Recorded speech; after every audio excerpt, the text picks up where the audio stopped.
සමාජ සංගායනා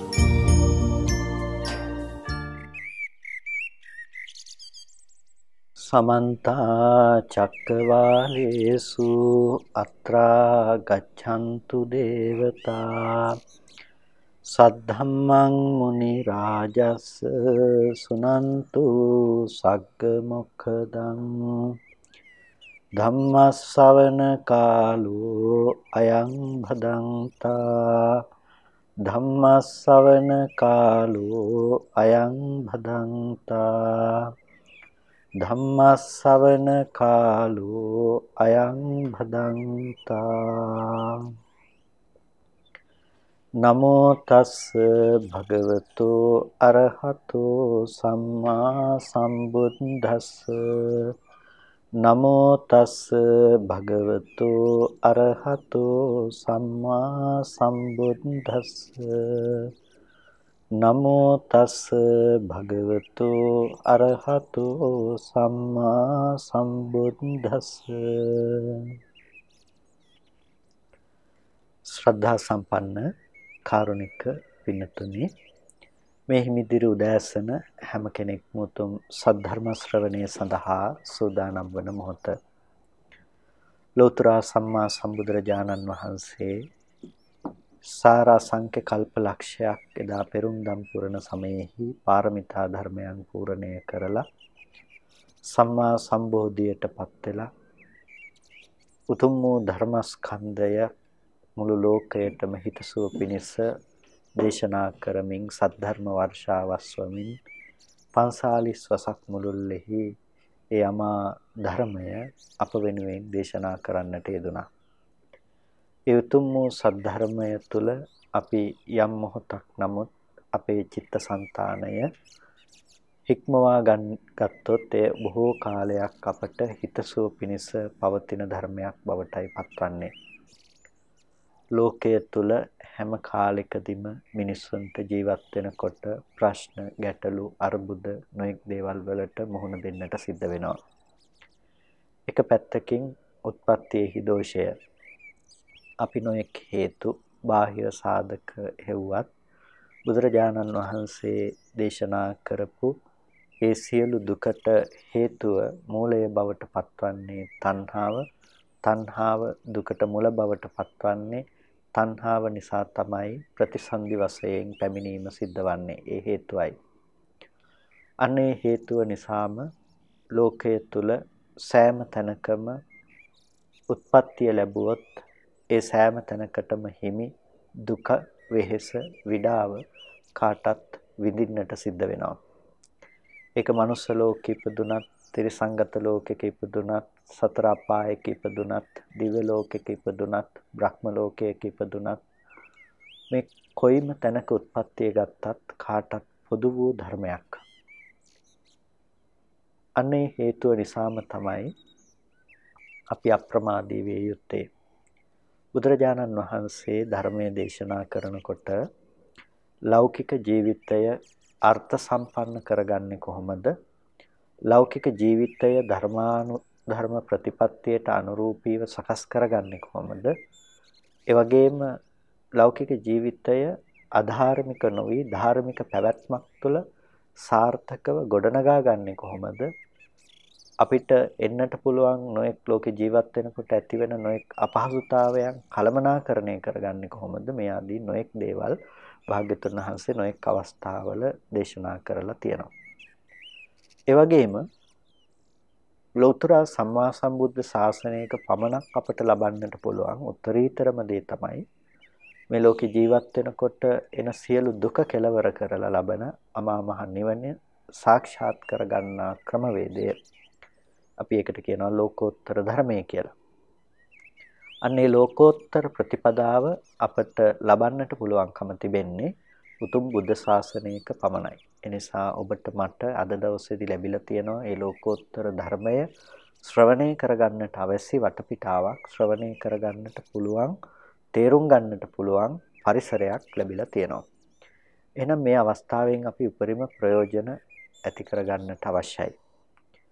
පින්නතුනි අපිට ලෞකිකව ඇතිවන ප්‍රශ්න ගැටලු දිහා අපි බැලුවොත් අපිට අද දවසේදී ඒවා අපි ඉදිරියේ තියෙන ආසන්නතම ගැටලු නිසා ආසන්නතම ප්‍රශ්න නිසා අපිට මහා විශාල බරපතල ප්‍රශ්න ලෙස ඒ දේවල් පේන්නට පුළුවන්.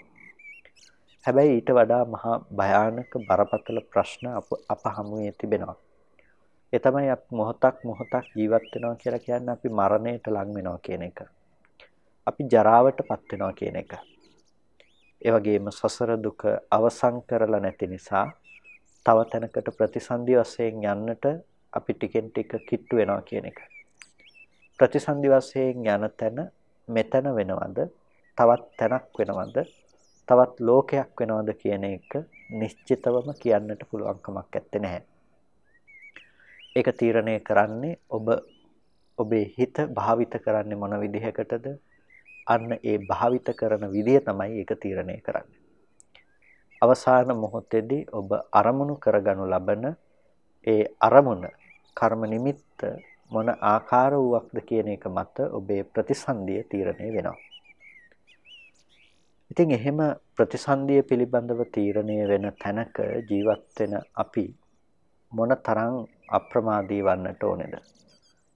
කර්මය මුල් කරගෙන කර්මය සහායකයා නෑදෑයා කර්මය උපකාරී කරගෙන උත්පත්තිය කරගෙන ජීවත් වෙන අය තමන්ගේ සිත කය වචනය මනස යන තිදොරින් යම් කර්මයක් සිද්ධ වෙනවා නම් ඒ කර්මය කෙබඳු වූ කර්මයක්ද කියන එක පිළිබඳව ඊටමත් අවධානයෙන් පසුවිය යුතුයි. අකුසලයන් දුරු කරගෙන කුසලයන් උත්පාදනය කරගන්නට අපිට එවිටයි පුළුවන්කම ලැබෙන්නේ. එතකොට යහපත් තැනකට යන්නට අවශ්‍ය කර්ම රැස් කරගන්නට පුළුවන්කම තිබෙනවා. හැබැයි බුද්ධ ශාසනයක වර්ණනා කරන්නේ ඒ විදිහට යහපත් කර්ම රැස් කර ගැනීමම නෙමෙයි. ඒක යහපත් කියලා කියන්නේ ඒකත් කළ යුතු දෙයක්. හැබැයි මේ සියලු දුක අර සියලු අපේ ජීවිතයට එන ලෞකික බාධා, පීඩා, අර්බුද මේ සියල්ලක්ම මැඩ පවත්වා ගනිමින් යම් කිසි කෙනෙක් තමන්ගේ හිත හික්මවා ගන්නට හදනවා නම් ලෝකයා දුකට පත්වන තැන දුක් නොවිඳ ඉන්නට, ලෝකයා සතුටු වෙන තැන සතුටින් උද්දාමයටපත් නොවන්නට, ලෝකයා වෙහෙසට පත්වන තැන වෙහෙසටපත් නොවි ඉන්නට යම් කිසි කෙනෙකුට පුළුවන්කම ලැබෙනවා නම් අන්න ඊට අවශ්‍ය ප්‍රතිපදාවක් ධර්මයක් භාග්‍යවතුන් වහන්සේ පෙන්වුවා. අන්නේ ධර්මයේ තමයි අපි අපේ ජීවිතයට හැකිතාක් සමීප කරගන්නට ඕනේ. ඒක මේ තියෙන බොහෝ ප්‍රශ්නවලට විසඳුමක් වෙනවා. මොකද මිනිස්සු නිවෙනවා. මිනිස්සු ඇවිලුණු මනසින් කටයුතු කරන්නේ නැහැ. මිනිස්සුන්ගේ අවශ්‍යතා සීමා සහිත වෙනවා. මිනිස්සුන්ගේ ආකල්ප සංකල්ප නිවැරදි දිශානතියකට යොමු වෙනවා. සමස්ත සමාජයේ මේ ඔස්සේ යහපත් මාවතකට අරගන්නට පුළුවන්කම තිබෙනවා. එහෙම සමාජයක් අපිට අතීතේ තිබුණා. එහෙම සමාජයක් ಭಾರತයේ තුල පවා අතීතයේදී තිබුණා. ඒ නිසා මිනිස්සුන්ට ජීවත් වෙන්න මහ වෙහෙසක් දරන්නට උනේ නැහැ. සමහර විටක හිටපු කෝටි 7ක පමණ ජනතාවගෙන් කෝටි 5ක් ආර්ය ශ්‍රාවකයෝ එදා ಭಾರತයේ තුල එක රාජ්‍යයක වාසය කළේ. ඉතින් ලිදක් ළඟට ගියා සතර සතිපට්ඨාන භාවනාවක් පිළිබඳව කතා කළ බව ධර්මයේ දැක්වෙනවා සඳහන් වෙලා තියෙනවා. ඉතින් එච්චර නිවුණු සමාජයක ප්‍රශ්න ගැටලු උද්ගත වීම අර්බුද ඇතිවීම බොහොම අවමයි. මොකද හැමෝම හිත හදාගත්ත පිරිසක් නිසා. අපිත් අපේ හිත සකස් කරගත්තොත් ඒ තුළ බොහෝ ප්‍රශ්නවලට බොහෝ ගැටලුවලට විසඳුම් තියෙනවා. මුළු ලෝකයක් බදාගෙන ලෝකයක් වෙතට නැඹුරු වුණ මනසකට මේ ධර්මයේ ගැඹුර ස්පර්ශ කරන්නට පුළුවන් කමක් නැත්තේ නැහැ. පළමුව කළ යුත්තේ ආධ්‍යාත්මය ගවේෂණය කිරීම, ආධ්‍යාත්මය පිළිබඳව නිවැරදි අවබෝධයක් ඇති කර ගැනීම. ඊට පස්සේ අපිට පුළුවන්කම තිබෙනවා අනිකුත් ප්‍රශ්න සමග කළමනාකරණය කරගනිමින් කළ යුතු දේ කුමක්ද කියලා හරියට විනිශ්චය කරගෙන කළ යුතු දේ කළ යුතු සීමාවෙහි සිට සිද්ධ කරන්නට. ඒක තමයි ධර්මානුකූලව ගත්තොත් නිවැරදි ක්‍රමවේදයේ බවට පත්වන්නේ. පින්නතුනේ අපි දිගින් දිගටම දේශන මාලාවක් විදිහට සාකච්ඡා කරගෙන පැමිණියේ පටිච්චසමුප්පාද ධර්මයේ පිළිබඳව. පටිච්චසමුප්පාද ධර්මයේ පිළිබඳව කතා කරනකොට අපි අවිද්‍යාව සංස්කාරය උපදවන්නට ප්‍රත්‍ය වෙනවා කියනකොට අවිද්‍යාව සංස්කාරයේ උපදවන්නට ප්‍රත්‍යවන්නේ කුමන ආකාරයන්ද කියන එක පිළිබඳවයි අපි ප්‍රධාන වශයෙන්ම හඳුනා ගන්නට යෙදුනේ. එතකොට අවිද්‍යාව සංස්කාරයේ උපදවන්නට සහජාත වශයෙන්, අඤ්ඤමඤ්ඤ වශයෙන්, නිස්සය වශයෙන්, ඒ වගේම සංපයුක්ත අත්ථි අවිගත හේතු ආදී වශයෙන් ප්‍රත්‍යවීම සිද්ධ කරනවා කියන එක පිළිබඳව විශේෂයෙන්ම අපි පැහැදිලි කරගන්නට යෙදුණා. ඊට පස්සේ එකක් පිළිබඳවයි හඳුනා ගනිමින් හිටියේ. ඊදී අවසාන වශයෙන් අපි සංප්‍රයුක්ත වශයෙන් කොහොමද ප්‍රත්‍යවීම සිදු කරනු ලබන්නේ කියලා අපි පැහැදිලි කරගන්නට යෙදුණා. සංප්‍රයුක්තයි කියලා කියන්නේ එහා යුක්තයි කියන එක. ඒ කියන්නේ එකත් එක්ක එකට යෙදිලා පවතිනවා කියන එක. ඒක වෙන් කරන්නට පුළුවන් කමක් නැත්තේ නැහැ. ඒ කියන්නේ වෙන්වීමට අපි කියනවා විප්‍රයුක්ත කියලා. හැබැයි සංප්‍රයුක්ත කියලා කියන්නේ ඒහා සමග එකට යෙදිලා එකට පවතිනවා කියන එක. අවිද්‍යාව කියන එක සංස්කාරයත් එක්ක එකට යෙදිලා එකට පවතින අවස්ථාවන් අපට දකින්නට පුළුවන්කම තිබෙනවා. එතකොට එකට යෙදිලා එකට පවතින්නේ කුමන අවස්ථාවකද? දැන් අපි මෝහ චෛතසිකය ගත්තාම අකුසල සිතක මේ මෝහ චෛතසිකයෙහි සංප්‍රයුක්ත භාවය දකින්නට පුළුවන්කම තිබෙනවා. අකුසලයක් උපදිනකොට අකුසල කර්මයක් සිද්ධ කරනකොට ඒ අකුසල කර්මය සිදුවීමේදී මෝහය කියන එක එතන සංප්‍රයුක්ත භාවයෙන් යෙදෙනවා. ඒ කියන්නේ ඒ කුසල් සිතේ යෙදෙනවා. අවිද්‍යාව සංස්කාරයට ප්‍රත්‍ය වෙනවා කියලා කියනකොට අවිද්‍යාව සංස්කාරයට ප්‍රත්‍ය වීම අවස්ථා දෙකකදී අපට හඳුනා ගන්නට පුළුවන්කම තිබෙනවා. මොනවාද මේ අවස්ථා දෙක? එකක් තමයි අපේ කර්මගත ජීවිතයේදී නැතිනම් අපි තව විදිහකට කිව්වොත් කර්ම භවයේ තුලදී අපි නැවත නැවත කර්ම රැස් කර ගැනීම.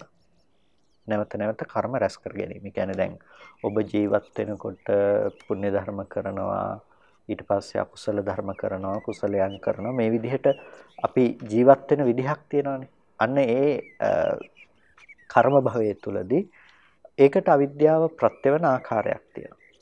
එතනදී ඒ කර්මගත ජීවිතයේදී ඔබ අකුසලයන් කරනකොට ඒ සෑම අකුසල සිතක් හා සමගම මෝහය කියන චෛතසිකය එතන යෙදී පවතිනවා.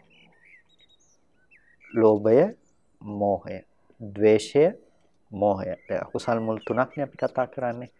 ලෝභ, ද්වේෂ, මෝහ. එතකොට මෝහෝ අවිජ්ජා කියලා කියනකොට ඒ මෝහ සහගත අවිද්‍යාව. එතකොට මෝහ සහගත අවිද්‍යාව කියලා කියනකොට අවිද්‍යාව කියන එකේ අර්ථය බොහොම පෘතුලයි. මෝහය කියන එකේ අර්ථය අපිට ඒහා ආනුසංගිකව කතා කරන්නට පුළුවන්කම ලැබුණට මෝහය කියන එක අපි ඊට වඩා ටිකක් අඩු බර ගතියකින් අපිට දැනෙනවා. හැබැයි අර විශේෂ සීමාව දක්වාම මේක කතා කරන්නට පුළුවන්කම නමුත් තියෙනවා. නමුත් මෝහය කියලා කියනකොට එතන මුලා වූ ස්වභාවය ඇත්ත ඇති හැටියට නොදන්නාකම, එතකොට ඒකෙදි යථාර්ථය පිළිබඳව නොදන්නාකම, චතුරාර්ය සත්‍ය ධර්මයේ ප්‍රතිවේද නොකරන්නා වූ අවිද්‍යාවයි කියන තැනකින්ම අපිට ආවරණය වෙනවා. කියන්නේ එතන යථාර්ථය ප්‍රත්‍යක්ෂ කරගෙන නැහැ කියන එක. මෝහ අවිද්‍යාව කියන එක මත තමයි, අවිද්‍යාව මත තමයි අපිට මේ කර්මය સિદ્ધ කරන්න පුළුවන්කම තියෙන්නේ. ඒකට අකුසලයක් කරනකොට ඒ අකුසල සිතේ මෝහය කියන එක චෛතසික ධර්මයක් විදිහට ඒ අකුසල සිතේ යෙදෙනවා. ලෝභ මූලක අකුසල සිතක මෝහ චෛතසිකය ඒ සිතේ සංප්‍රයුක්තයි. ඒ හිතේ අකුසල චෛතසිකයක් විදිහට යෙදෙනවා. එතකොට ද්වේෂ සිතක ඒ අකුසල චෛතසිකයේ මෝහය කියන එක ඒක චෛතසික ධර්මයක් විදිහට එතනදී ඒක යෙදෙනවා. ඒකට තමයි සංප්‍රයුක්තයි කියලා කියන්නේ. ඒකට යුක්තයි. ඒක අනිවාර්යයෙන්ම එතන ඇතුළත් වෙනවා. එතකොට මේ සංප්‍රයුක්තව ප්‍රත්‍ය වෙන අවස්ථාව කියලා කියනකොට ජීවිතයේ එක අවස්ථාවක් තමයි සෑම අකුසල ධර්මයක් සිද්ධ කරනකොටම, අකුසලයක් සිද්ධ කරනකොටම ලෝභයෙන් හෝ වේවා, ද්වේෂයෙන් හෝ වේවා, එතන මෝහ සහගත අවිද්‍යාව එහි සංප්‍රයුක්ත දෙයක් විදිහට යෙදිලා ප්‍රත්‍යවීම සිදු කරනු ලබනවා. ඒකේ සංප්‍රයුක්තව දෙයක් විදිහට යෙදිලා එතන ප්‍රත්‍යවීම සිද්ධ කරනු ලබනවා. එන්න එතන යෙදිලා තියෙනවා. ඊට පස්සේ දෙවෙනි අවස්ථාව මොකක්ද? දැන් මේක කිව්වේ කර්ම භවයේදී. ඒ කියන්නේ ඔබ ජීවත් වෙනකොට එදිනෙදා කර්ම රැස් කරගන්නවා, කුසල අකුසල කර්ම රැස් කරගන්නවා කියන තැනදී අකුසලය සිද්ධ කරන වෙලාවේදී ඇති වෙන දෙයක්. දෙවන අවස්ථාව තමයි ප්‍රතිසන්දි ගන්න අවස්ථාව. ප්‍රතිසන්දි ගන්න අවස්ථාව. එතකොට ඔබට කුසලයක් අරමුණු වුණාට කර්මයට විතරක් උපදින්න පුළුවන් කමක් නැත්තේ නෑ. කර්මයකට විතරක් ගිහිල්ලා තැනක උපදිනවා කියන එක සිද්ධ වෙන්නේ නෑ. අපි හේතු කීයක් කතා කරනවා. අවිද්‍යාව එතන තියෙන්නට ඕනේ, සංස්කාරය තියෙන්නට ඕනේ, තණ්හාව තියෙන්නට ඕනේ, උපාදානය තියෙන්නට ඕනේ, භවය තියෙන්නට ඕනේ. එතකොට අවිද්‍යාව, සංස්කාර, තණ්හා, උපාදාන, භව කියලා අපි ටිකක් කතා කරනවානේ. හිතන්නකෝ දැන් එතන යෙදෙන සංස්කාරය පුඤ්ඤාභි සංස්කාරයක් කියලා. මනුස්ස ලෝකෙ උපදින්න අපිට එතන හේතු වෙන සංස්කාරය කුසලයක්, පුඤ්ඤාභි සංස්කාරයක්. එතකොට දැන් පුඤ්ඤාභි සංස්කාරය කියන එක සංස්කාරයේ බවට පත් වුණාට ඒ සංස්කාරය නැතිනම් ඒ සිතෙහි අකුසල චෛතසික සංප්‍රයුක්තව යෙදිලා නැහැනේ. කුසල් සිතේ අකුසල චෛතසික අකුසල ධර්ම ටික අර කුසල් සිතේ එකට එකතු වෙලා එකට යෙදිලා නැහැ. එතකොට කුසල් සිතේ අකුසල ධර්ම එකට යෙදිලා නැත්තම් අපි කොහොමද කුසලයක් කරමුණු කරලා තව තැනක උපදින්නේ? කුසලයක් කරමුණු කරලා තව තැනක අපි උපදිනවා නම් උපදින්න හේතු වෙන්නේ අර කුසලය තණ්හා වශයෙන් අරමුණු කිරීම. කුසල ධර්මයේ පිළිබඳව තණ්හා වශයෙන් අරමුණු කිරීම. එතකොට අන්නේ අරමුණු කරනවා කියන එක सिद्ध කරන්නේ අපි අකුසල සහගත සිතකින්. අකුසල සහගත සිතකින්. ඒ නිසා තමයි එතන අවිද්‍යාවත්, තණ්හාවත්, උපාදානයත්, භවයත් කියන මේ සියලු අංග ටිකම එතනදී පෙන්වන්නේ. ඒ වගේම උත්පත්තියට හේතුව වශයෙන් තණ්හාව පෙන්වන්නේ ඒ හේතුව නිසා තමයි. එතකොට නිකාන්ති තණ්හා උපගමනං උපාදානං චේතනා භවෝ කියලා මෙතනදී මේ කාරණාව විග්‍රහ කොට දක්වනවා. එතකොට මෙතනදී මෝහය තමයි අවිද්‍යාව, ඒ වගේම නිකාන්තික්ෂණය තමයි තණ්හාව. ඒ කියන්නේ නිකාන්තිය කියලා කියන්නේ ස්කන්ධ ධර්මයන් පිළිබඳව සියුම්ව දැඩිව බලවත්ව හටගත්තු තෘෂ්ණාව කියන එක. ඒකට ස්කන්ධයන් පිළිබඳව පවත්තන නිකාන්තික්ෂණයේ තෘෂ්ණාවත්, ඒ වගේම නැවත ස්කන්ධයන් වෙත උපගමනය කරන උපාදානයත්, චේතනා භවයත් නිසා තමයි ප්‍රතිසන්දිය කියන දේ අපට ලැබෙන්නේ. එතකොට දැන් එතනදී සංප්‍රයුක්ත භාවයෙන් අපි ගත්තොත් එහෙම අර අවිද්‍යාව කියන එක ඒ අරමුණු කරපු ඒ තණ්හාවෙන් කුසලයේ අරමුණු කරන සිතට ඒක සංප්‍රයුක්තයි. සංප්‍රයුක්තයි. එතන යෙදිලා තියෙනවා. අවිද්‍යාව කියන එක යෙදිලා තියෙනවා. එතන අවිද්‍යාව නැති වුණොත් මොකද වෙන්නේ? අවිද්‍යාව නැති වුණොත් අර කර්ම බීජය නැවත පැලවෙන්න පුළුවන්කම හදන්නේ නැහැනේ.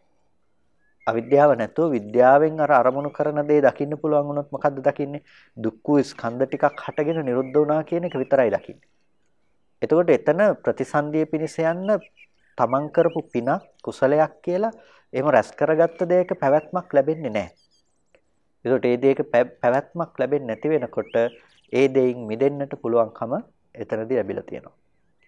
අන්න ඒ හේතුව නිසා අපිට මෙතනදී තේරුම් ගන්නට පුළුවන්කම තියෙනවා අවිද්‍යාව සංස්කාරයට ප්‍රත්‍යවීම කියන එක සංප්‍රයුක්ත ආකාරයෙන් සිද්ධ වෙනවා අවස්ථා දෙකකදී.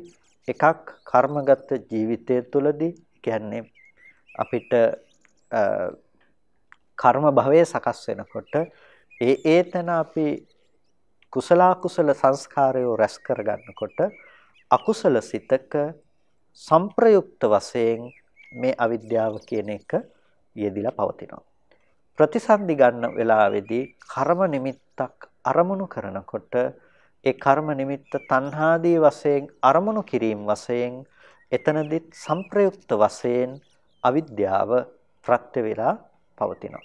එතකොට මෙන්න මේ ආකාරයට අපිට අවිද්‍යාව සංප්‍රයුක්තව එතන යෙදිලා සංස්කාරය කියන දෙයට ප්‍රත්‍ය වෙනවා කියන එක හඳුනා ගන්නට පුළුවන් ප්‍රධාන තැන් දෙකක් අපට දකින්නට පුළුවන්කම තියෙනවා. එතකොට මෙන්න මේ විදිහට අවිද්‍යාව සංස්කාරයට නිකම්ම ප්‍රත්‍ය වීම සිදු වෙන්නේ නැහැ. මෙන්න මේ වගේ අවස්ථාවල මේ අනුරූපව මේ ස්වභාවයෙන් තමයි මේ ප්‍රත්‍ය වීම සිදුවන්නේ කියන අවබෝධය අපට මෙතනදී ඇති කරගන්නට ප්‍රධාන වශයෙන්ම පුළුවන්කම තිබෙනවා. ඒ නිසා අවිද්‍යාව සංස්කාරයට සංප්‍රයුක්ත වශයෙන් ප්‍රත්‍ය වීම සිද්ධ කරනු ලබනවා. ඊට පස්සේ අනිත් ප්‍රත්‍ය වීම මොකද්ද? අනිත් ප්‍රත්‍ය තමයි අත්ථි ප්‍රත්‍ය විදිහට. අත්ථි විදිහට. අත්ථි කියලා ප්‍රත්‍යක් තියෙනවා. ඒකට අත්ථි කියලා කියන්නේ ඇත කියන තේරුම. අත්ථි කියලා කියන්නේ මේ ඇත කියන එක. ඒකට ඇත කියන්නේ විද්‍යමානත්වය. ඒක තියෙනවා. ඒක පවතිනවා. මේක තමයි අත්ථි ප්‍රත්‍ය කියලා කියන්නේ. එතකොට මේ අත්ථි ප්‍රත්‍ය කියලා කියනකොට මේ අත්ථි ප්‍රත්‍ය අපිට කතා කරන්නට පුළුවන් ආකාර කීපයක් තියෙන එකක් අර සංප්‍රයුක්තයි කියලා කිව්වනේ අපි. එතකොට ඒ සංප්‍රයුක්ත භාවයනොත් අත්ථි වෙනවා. එතකොට ඒකත් එක්ක එකට තියනවා කියන එක. ඒ වගේම පුරේජහත භාවයනොත් අත්ථි. ඒ වගේම පච්චාජාත භාවයනොත් අත්ථි කියන ප්‍රත්‍ය භාවිත වෙනවා. ඒ වගේම යම්කිසි අවස්ථාවලදී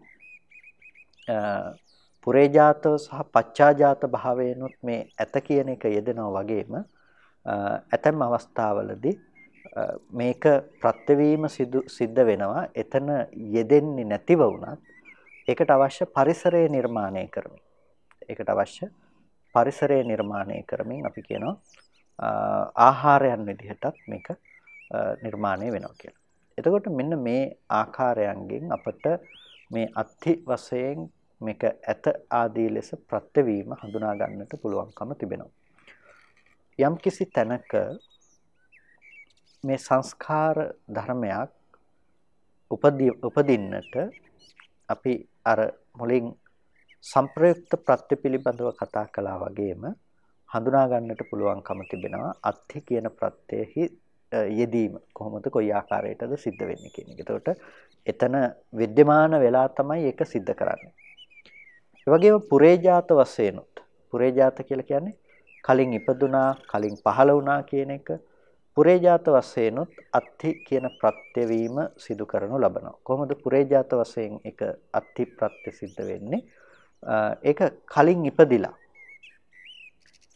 ඉපදිලා ඊට පස්සේ පච්චාජාත වශයෙන් උපදින්නට ධර්මයට ප්‍රත්‍යවීම සිදු කරනු ලබනවා. මේ අත්ථි ප්‍රත්‍යෙහි තිබෙන ප්‍රභේදය පිළිබඳවයි කතා කරන්නේ. එතකොට ඒ කලින් ඉපදුනා කියලා කියනකොට දැන් අපි උදාහරණයක් හැටියට කිව්වොත් එහෙම මේ කය පුරේජාතයි පසුව හටගන්නා වූ චිත්තචෛතසික ධර්මයන්ට. එතකොට කය අත්ථි ප්‍රත්‍යයෙන් ප්‍රත්‍ය වෙනවා. අර අත්ථි ප්‍රත්‍ය කියනකොට පුරේජාතව අත්ථි ප්‍රත්‍යයෙන් ප්‍රත්‍ය වෙනවා අර පස්සේ හටගත්ත නාම ධර්මයන්ට. එතකොට මේ නාම ධර්මයෝ අත්ථි ප්‍රත්‍යයෙන් ප්‍රත්‍ය වෙනවා ඒ පුරේජාත වුණ කයට. පච්චාජාත වුණ නාම ධර්මය. එතකොට පච්චාජාතව ප්‍රත්‍යවීම කියන එකත් පුරේජාතව ප්‍රත්‍යවීම කියන එකත් මේ කය නාමයටත් නාමය නැවත කයටත් කියන ආකාරයෙන් ප්‍රත්‍යවීම අපිට දකින්නට පුළුවන්කම තියෙනවා. මේක තමයි අත්ථි ප්‍රත්‍යෙහි ඊටමත් සරල වශයෙන්ම පැහැදිලි කරන්නට පුළුවන්කම තිබෙන ආකාරයේ බවට පත් වෙන්නේ.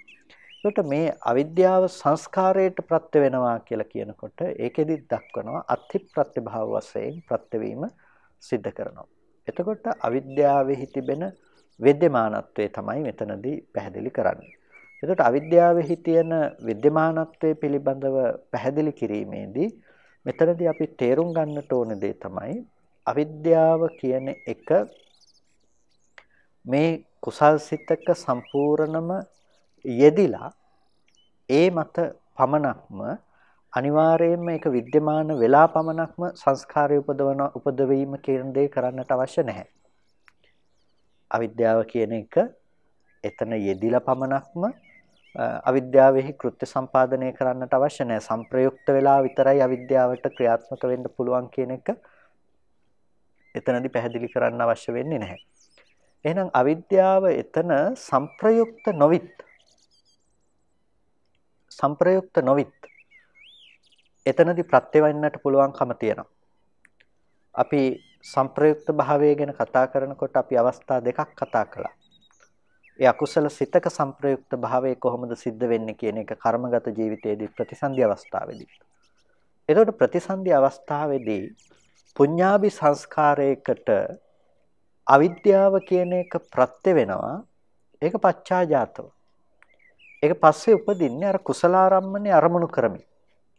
කුසලයේ අරමුණු කරමින් අවිද්‍යාව කියන එක පස්සේ ප්‍රත්‍ය වීම සිද්ධ වෙනවා. එතකොට අවිද්‍යාව ප්‍රත්‍යයෙන් අපි එතකොට මේ සංස්කාරය උපදිනවා කියලා කියනවා. මොකද ඒක අවිද්‍යාවෙන් අරමුණු කරන නිසා. එතකොට මෙන්න මේ ආදී වශයෙන් අපිට ප්‍රත්‍යවීම පිළිබඳව හඳුනා ගන්නකොට, ප්‍රත්‍යවීම පිළිබඳව විනිශ්චය කර ගන්නකොට, ප්‍රත්‍යවීම පිළිබඳව අපි වඩා තහවුරු කර ගන්නකොට අපිට කරගන්නට සිද්ධ වෙන ක්‍රමවේදය තමයි මේක යෙදෙන්නට පුළුවන් අවකාශයන් පිළිබඳව හඳුනා ගැනීම. යෙදෙන්නේ මොන විදිහටද? ඒක ඇතුලේ තිබීම විතරක් නෙමෙයි, ඒ දිහා බලාගෙන වෙනමම පැවතීම තුලත් මේ ප්‍රත්‍යවීම සිද්ධ වෙනවා. අවිද්‍යාව ඒක ඇතුලේ තිබ්බත් වැරදි. ඒ වගේම අවිද්‍යාව නැමැති කෝණයට ඒක ඇතුලේ ඒක නොතිබුණත් පිරිසුදුම වුණත් ඒ අවස්ථාව පිරිසුදු අවස්ථාව වුණත් අවිද්‍යාව නැමැති කෝණයට හසු වීමත් වැරදි. ඒකට අවිද්‍යාව නැමැති කෝණයට හසු වුණොත් ඒ බඳු වූ කර්මයට උනත් ප්‍රතිසන්දි විපාක ගෙනත් දෙන්නට පුළුවන්කම තියෙනවා. ප්‍රතිසන්දි විපාක ගෙනවිත් දෙන්නට පුළුවන්කම තියෙනවා. ඒ නිසා තමයි පිනක් කළත් පිනේ විපාක දෙන්නේ ප්‍රතිසන්දි වශයෙන් ගෙනල්ලා. ඒක හරියට මේ ඒක ඇතුලේ යෙදිලා තිබ්බත් වැරදි. ඒ වගේම ඒක ඇතුලේ යෙදෙන්නේ නැතිව ඒ ආකාරයට පෙන්වා දුන්නත් වැරදි. ඒක උදාහරණයක් අපි මොහොතකට සිහිපත් කළොත් අපි හිතමුකෝ මොහොතකට යම්කිසි වර්ණයක් කියලා. රතු පාට තමයි වරද. එතකොට රතු පාට කියන එක ඒ අදාළ වස්තුවේහි विद्यमान වුණත් ඒ අපි දකින වස්තුව රතු පාටට තිබ්බොත් ඒක වරදක් හැටියට අපි හිතනවා කියමුකෝ. එතකොට මේ වස්තුවේ දැන් ඒක ඇතුළේම රතු පාට යෙදිලා තියෙනවා. එතකොට මේ වස්තුව ඇතුලේ රතු පාට යෙදිලා තිබ්බත් ඒක වර්ධි. ඒ වගේම ඒක රතු පාට නෑ. හැබැයි ඒක සුදු පාටට තියෙන්නේ රතු පාට නැහැ. හැබැයි අපි රතු පාට කණ්ණාඩි දෙකක් දාගෙන ඒක බලනවා.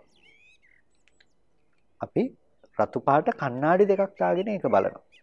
ඒත් රතු පාටට නෙපෙන්නේ. අදාළ වස්තුවේහි රතු පාට තිබ්බත් එකයි කණ්ණාඩි දෙකක් දාගෙන රතු පාට වස්තුව දිහා බැලුවත් එකයි. එතකොට කොහොම වුණත් අපිට අර වස්තුව පෙනිලා තියෙන රතු පාටට. මේක වෙලා තියෙනවානේ. අන්න ඒ සිදුවීම තමයි මේ කිව්වේ. ඒ කියන්නේ අවිද්‍යාව කියන එක සංස්කාරය ඇතුළට සංප්‍රයුක්ත වෙලා ඒකේ යෙදිලා තිබුණත් වැරදි. පස්සේ අවිද්‍යාව සහගත මනසකින් අර සංස්කාරය ඇසුරු කරමින් සංස්කාරය කියන එක विद्यमान භාවයට නැතිනම් සංස්කාරයේ නැවත නැවත අරමුණු කරමින් පැවැත්වීමත් වැරදි. අර රතු පාට එක වස්තුවේහි विद्यमान වුණා වගේ අකුසල හිතෙහි මෝහ සහගත අවිද්‍යාවෙහි विद्यमानත්වයම වරදක්. අකුසල සිතෙහි මෝහ සහගත අවිද්‍යාවෙහි विद्यमानත්වයම වරදක්. ඒ වගේම අර කණ්ණාඩි දෙක දාගෙන සුදු පාට වස්තුව දිහා බැලුවා වගේ කුසලාදී කර්මයන් පිළිබඳව ඒක ඇතුලේ අවිද්‍යාව නැහැ. හැබැයි කුසලාදී කර්මයන් මොකද කරන්නේ? අවිද්‍යාදී ආශ්‍රව ධර්මයන්ගෙන් අවිද්‍යාදී දෙයින් අපි නැවත ඇසුරු කරනු ලබනවා. නැවත ඇසුරු කරනු ලබනවා. ඇසුරු කරනකොට අපිට ඒ දේ පවතිනවා කියලා विद्यमान ස්වභාවයකින් අපිට ඒක තේරුම් යනවා. එතකොට අන්න ඒ කුසලාදී කර්මයක් අනුරූපීව අපිට ප්‍රතිසන්දි වශයෙන් යන්න පුළුවන්කම තිබෙන්නේ අන්න ඒ විදිහට.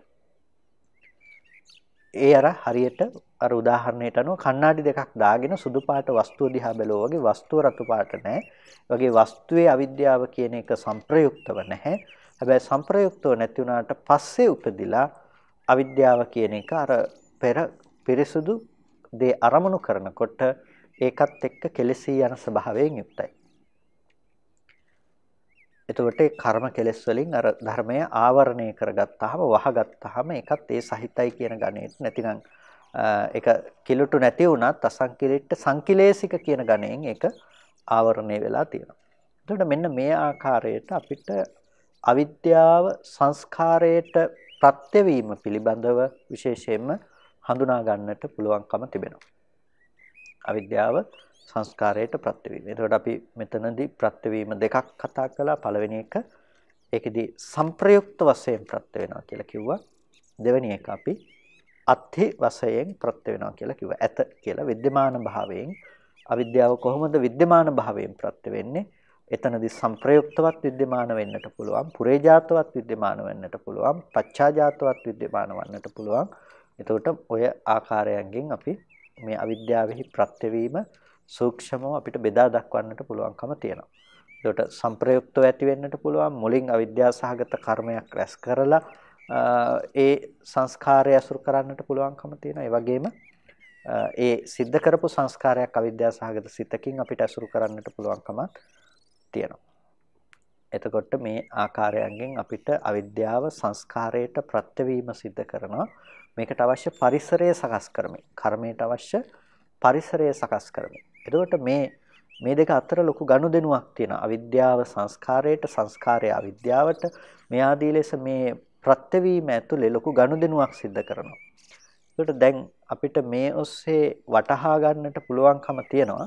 අපි අවිද්‍යාපච්චය සංඛාරා කියලා කිව්වට අවිද්‍යාව සහ අවිද්‍යා ප්‍රත්‍යයෙන් සංස්කාරය උපදිනවා කියලා කිව්වට අවිද්‍යා ප්‍රත්‍යයෙන් සංස්කාරය උපදින්නේ නිකම්ම නෙමෙයි.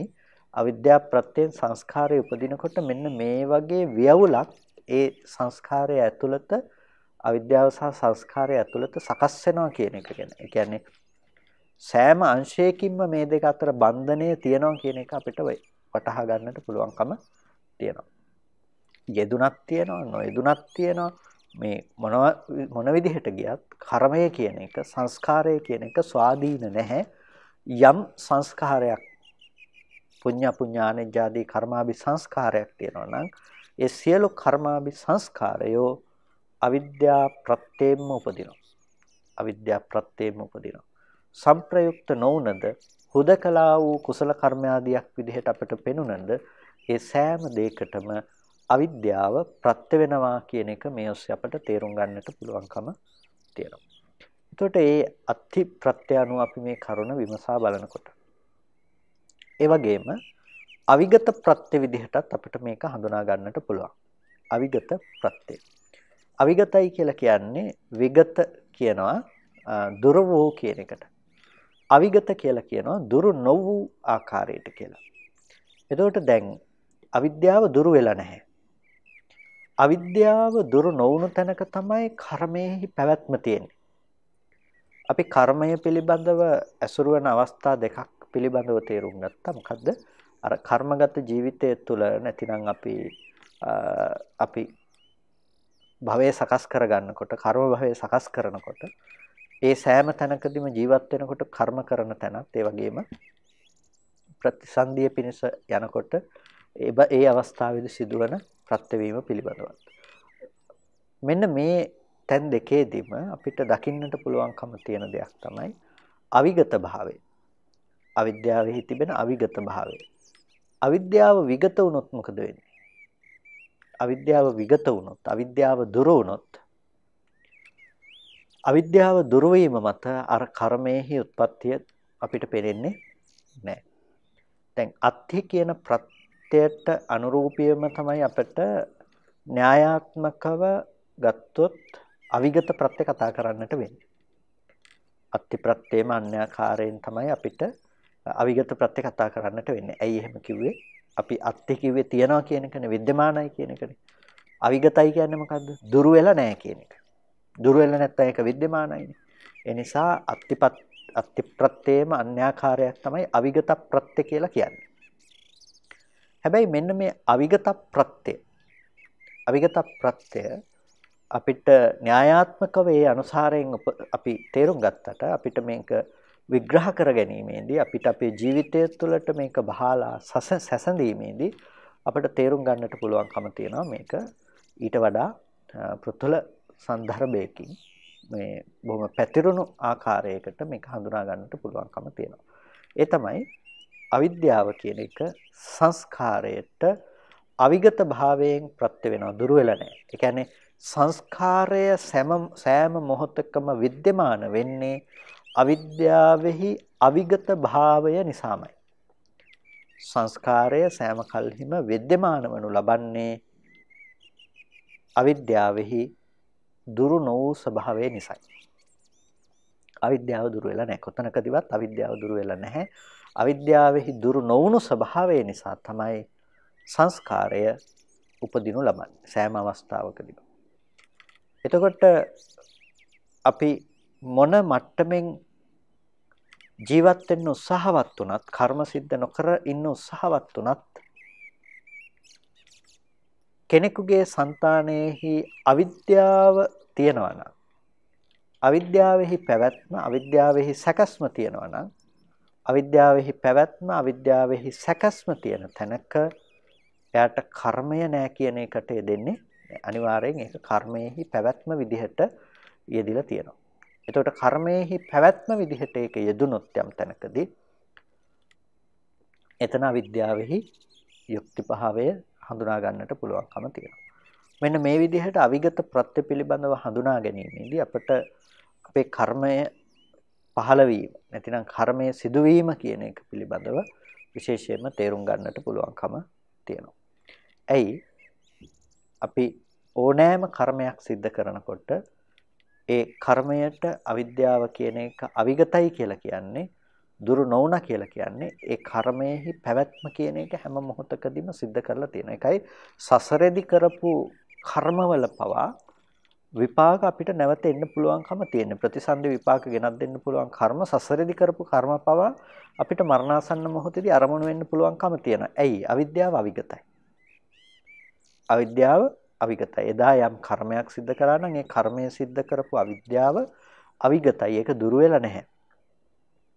අන්නේ දුරු නොවුණු ස්වභාවය නිසා අවිද්‍යාවෙහි विद्यमान භාවය තිබෙන නිසා අනන්ත සසරේ ඉඳලා කරපු අකුසල කර්මයක් වුණත් සිහිපත් කළා අරමුණු කරලා ප්‍රතිසන්දි වශයෙන් යන්නට පුළුවන්කම තියෙනවා.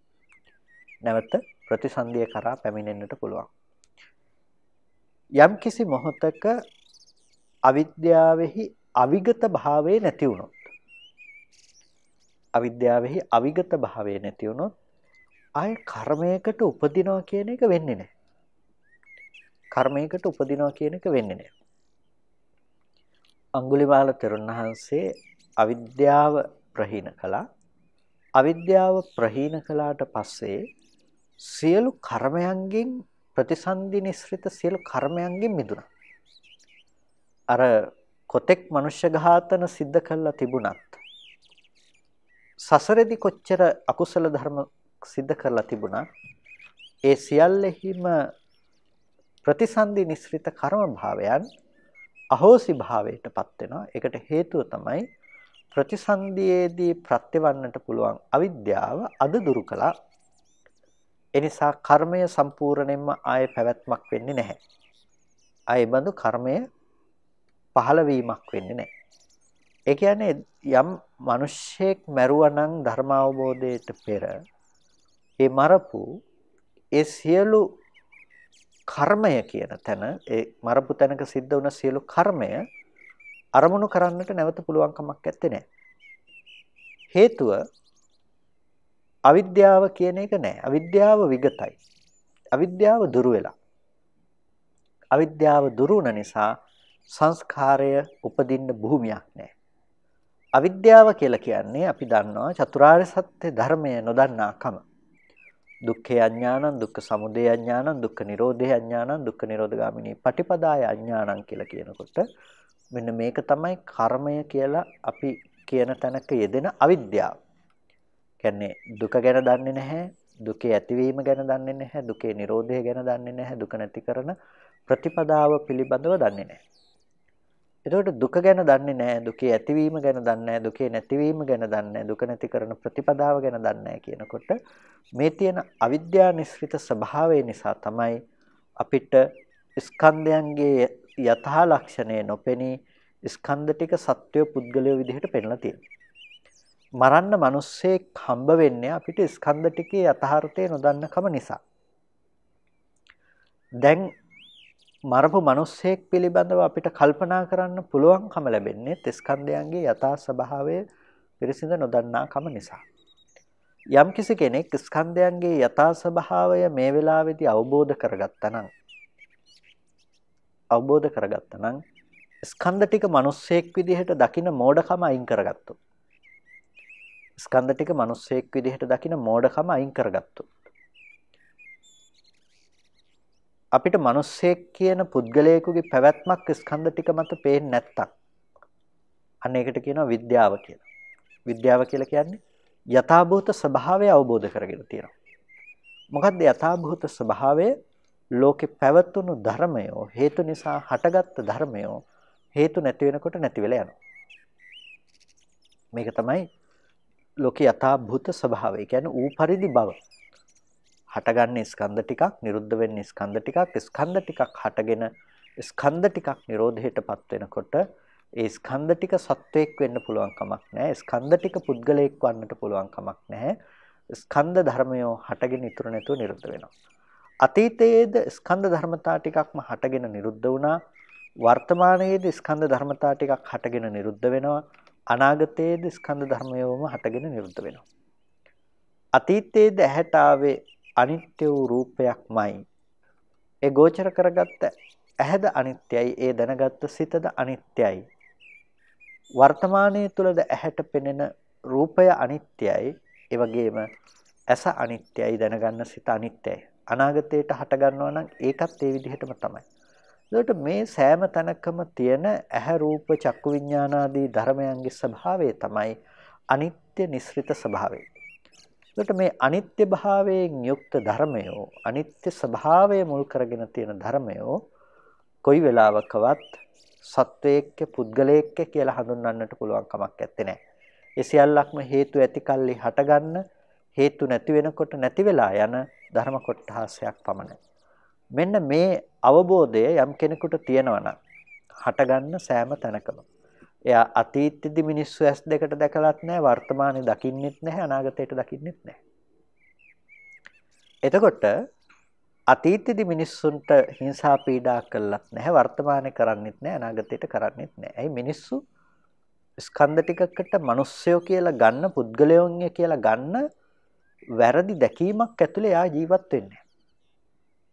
එතකොට දැන් කර්මය කියලා එයාට ඇසුරු වෙන්නේ කොහොමද? අතීතෙදි මම මිනිස්සුන්ට මෙහෙම කළා කියලා. එයාට මිනිස්සු හම්බ වෙන්නෙත් නැත්තම්, තමන්ව හම්බ වෙන්නෙත් නැත්තම්, එයාට හම්බෙන්නේ එකම ස්කන්ධ පුඤ්ජයක ස්කන්ධ ධර්මතා ටිකක හටගෙන වැය වෙන ස්වභාවය විතරනම්. ඒ ස්කන්ධ ටිකක හට ගැනීම සහ ස්කන්ධ ටිකක වැයවීම පෙනෙන තැනක කිසි ලෙසකවත් පුද්ගල සංඥාවක් එයාට පවතින්නේ නැත්නම් එයාට ඔන්න කර්මයට පදනමක් නැහැ. ඒ නිසා එයා මිදුනේ අතීතයේදී යම් මිනිස්සු මැරුණා නම් ඒ මරණු මිනිස්සුන්ගෙන් එයා මිදිලා. ඇයි ඒ ස්කන්ධ ටික මිනිස්සු කියලා එයාට හසු වෙන්නේ නැහැ. වර්තමානයේ කර්ම රැස් කරන්න පුළුවන්ද? එයාට වර්තමානයේ කර්ම රැස් කරන්න පුළුවන් කමක් නැත්තේ. ඇයි කර්ම රැස් කරන්න මම හෝ තව පුද්ගලයෝ කියලා බාහිර අල්ලගන්න, ග්‍රහණය කරගන්න කම එතන උපදින්නේ නැති නිසා. ඒ වර්තමාන ධර්මයන්ගෙනුත් මිදිලා. ඒ වගේම එයා අනාගත ධර්මයන්ගෙනුත් මිදිලා. එතකොට එයා කර්මක්ෂය කරපු කෙනෙක්. දැන් ප්‍රතිසන්දි වශයෙන් යන්න එයාට අනන්ත සසරේ ඉඳලා කරපු කිසිම කර්මයකට පුළුවන් කමක් නැත්තේ නෑ ප්‍රතිසන්දි වශයෙන් අරගෙන යන්න. අවිද්‍යාව විගත වුණොත් සංස්කාරය විගතයි. ඒ නිසා තමයි අවිද්‍යායත්වේව අශේෂ විරාග නිරෝධා සංඛාර නිරෝධෝ. අවිද්‍යාවගේ නිර්වශේෂ විරාග නිරෝධයෙන් සංස්කාරය නිරුද්ධයි කියලා කිව්වේ. ආය සංස්කාරය උපදින්නේ නැහැ. සංස්කාරය දෙපැත්තකින් උපදින්නේ නැහැ. මොකද්ද? එකක් සංස්කාරය වර්තමාන කර්ම භවයේ විදිහට නැවත නැවත සංස්කාරයන්ගේ පහළවීම සිද්ධ වෙන්නේ. අනිත් එක සිදු වුණ සංස්කාර නිමිත්තක් අවිද්‍යාවෙන් ඇසුරු කරනවා කියන එක වෙන්නේ නැහැ. ඒ නිසා අනාගතයට ප්‍රතිසන්දි වශයෙන් යන්න තියෙන සමස්ත හේතුව නැති කරලා ඉවරයි. සමස්ත හේතුව නැති කරලා ඉවරයි. මෙන්න මේක තමයි අවිගත භාවය කියලා කියන්නේ. එතකොට විගත භාවය ඇති වුණොත් හේතු නැති කරන හේතු නැතිවීම තුළ සංස්කාරය නිවෙනවා. අවිගතව තිබුණොත් එයාට අනන්ත සසරේ ඉඳලා කරපු සංස්කාර නිමිතයට පවතිනවා කියලා කියනවා. පවතිනවා කියන එක වරදවා ගන්න එපා. මේ ඔක්කොම පුරෝගෙන තියාගෙන ඉන්නවා කියන එක නෙමෙයි. ඕනෑම සංස්කාර නිමිත්තක් ඕනෑම වෙලාවක ඇසුරු කරලා ප්‍රතිසන්දි වශයෙන් යන්න යාට පුළුවන්කම තියෙනවා. ඒ හේතු ටික එයා සමීපෙහි පිහිටවගෙන එයා සමීපෙහි තබාගෙන තමයි වාසය කරන්නේ. ඒ කියන්නේ දුකට සමස්ත හේතුව ඔහු සතුව තියෙනවා කියන එක. දුකට සමස්ත හේතුව ඔහු භුක්ති විඳිනවා කියන එක. ඇයි? අවිද්‍යාව අවිගතයි. එහෙනම් අවිගත භාවයෙන් අවිගත ප්‍රත්‍යයෙන් සංස්කාරය උපදවනවා. ඒකට අවිද්‍යා පත්‍ය සංඛාරා කියලා කියනකොට අවිද්‍යා ප්‍රත්‍යයෙන් සංස්කාරය උපදිනවා කියනකොට අවිද්‍යාව අවිගත භාවයෙන් සංස්කාරයට ප්‍රත්‍ය වෙනවා. එතකොට සහජාත, අඤ්ඤමඤ්ඤ, නිස්සය, සංප්‍රයුක්ත ඒ වගේම අත්ථි අවිගත භාව වශයෙන් අවිද්‍යාව සංස්කාරය උපදවන්නට ප්‍රත්‍ය වෙන බව අපි තේරුම් ගන්නට ඕනේ. ඊට පස්සේ ඊට අමතරව හත්වෙනි ප්‍රත්‍යයකුත් තිබෙනවා. තමයි හේතු ප්‍රත්‍ය විදිහට. අවිද්‍යාව සංස්කාරය උපදවන්නට හේතු වෙනවා හේතු ප්‍රත්‍යක් විදිහට. අවිද්‍යාව හේතුයි, අවිද්‍යාව මූලයයි සංස්කාරය උපදවන්නට. එතකොට හේතු ධර්ම පිළිබඳව කතා කරනකොට හේතු කියලා කියනකොට කුසල හේතු, අකුසල හේතු, අව්‍යාකෘත හේතු කියලා අපි හේතු කතා කරනවා. අකුසල හේතුවක් විදිහට අවිද්‍යාව සංග්‍රහ වෙන්නේ මෝහය ඇතුලේ.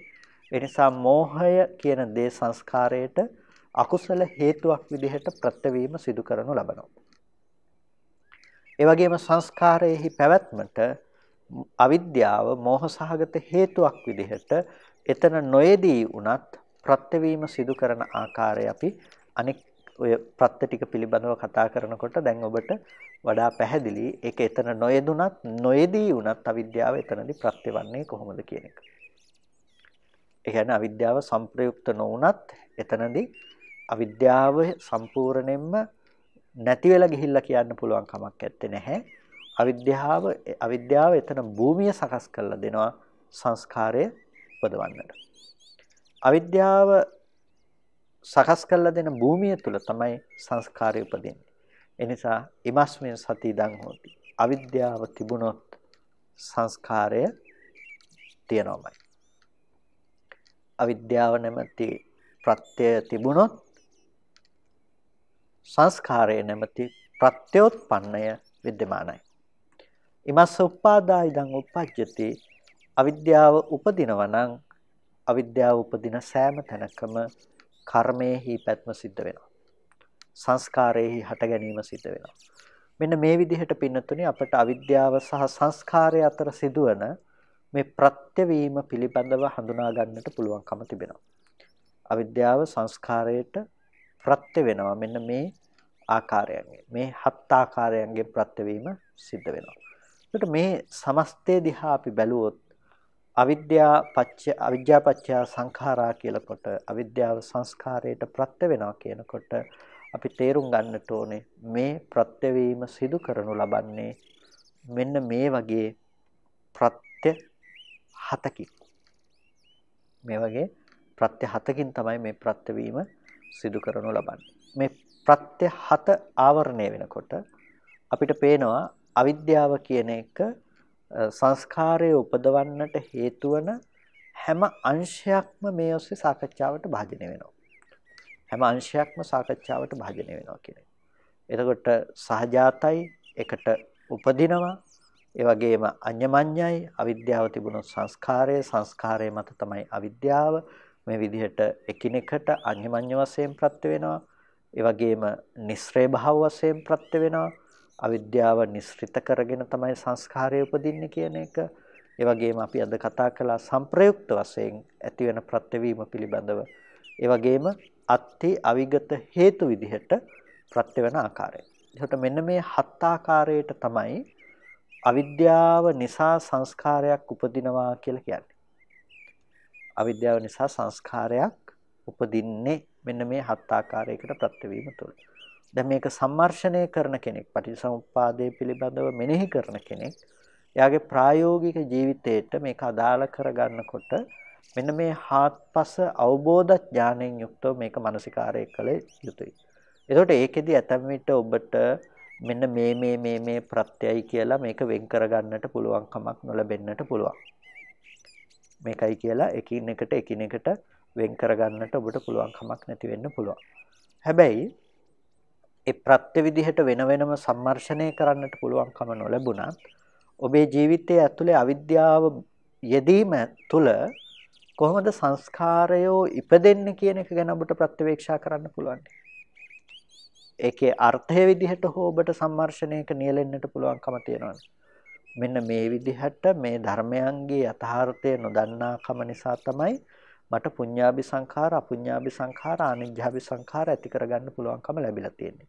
අකුසලයක නම් ඒක මේ විදිහට යෙදිලම පැවතිලා තියෙනවා. කුසලයක නම් ඒක නොයෙදී වුණත් ඒ ධර්මයන්ගේ යථාභූත ස්වභාවය, ස්කන්ධයන්ගේ ස්කන්ධ ලක්ෂණය නොදන්නාකම නිසා තමයි මේ විදිහට අවිද්‍යාව කියන දේ ඉපදෙන්නේ. එතකොට තමයි මට එතන සත්පුද්ගල භාවයේ පෙන්ලා තියෙන්නේ.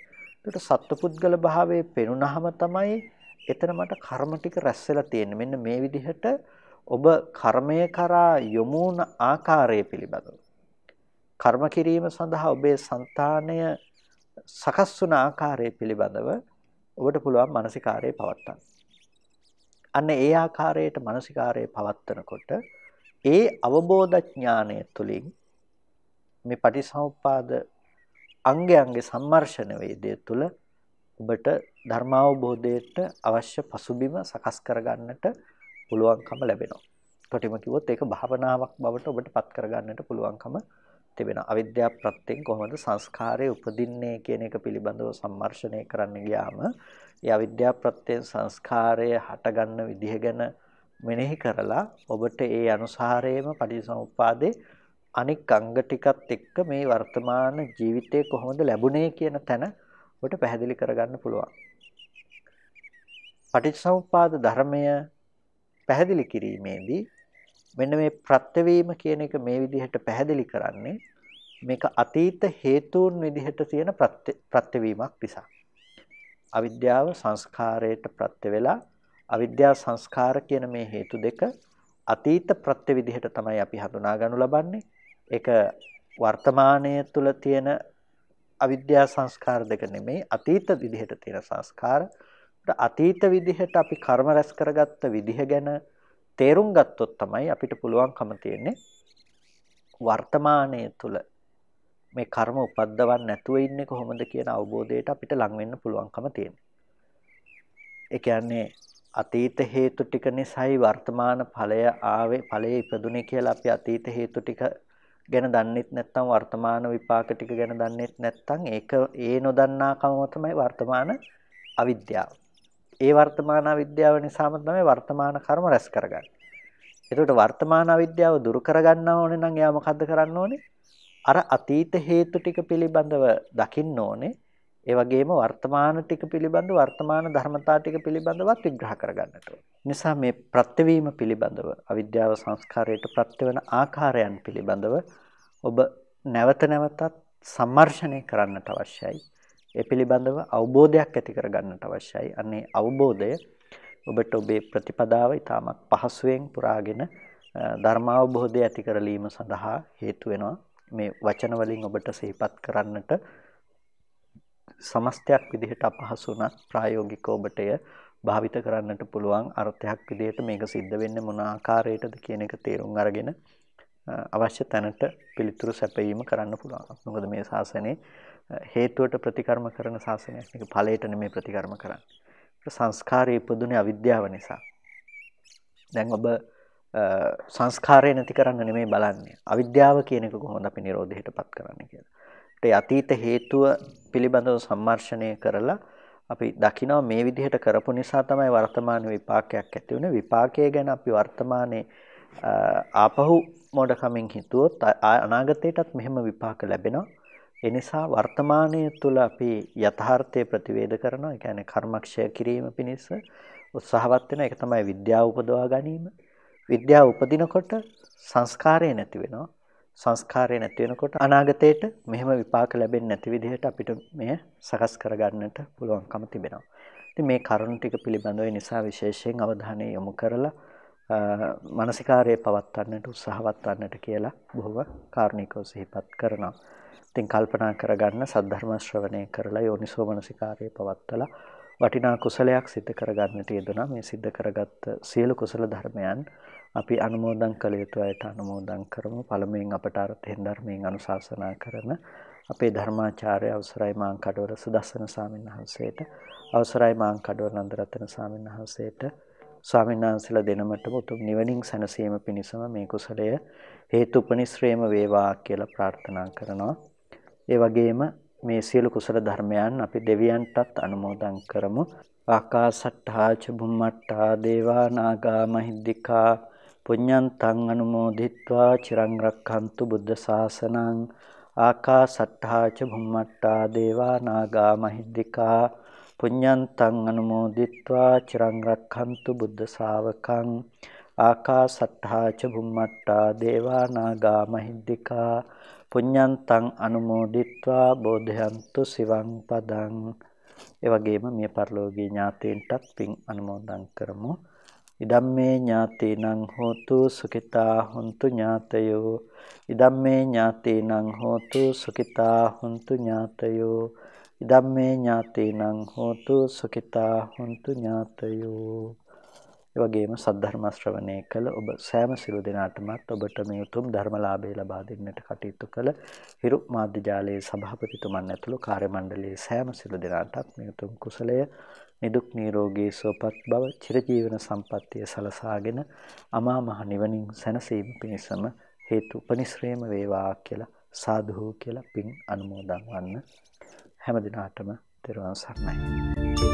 සමාජ සංගායනා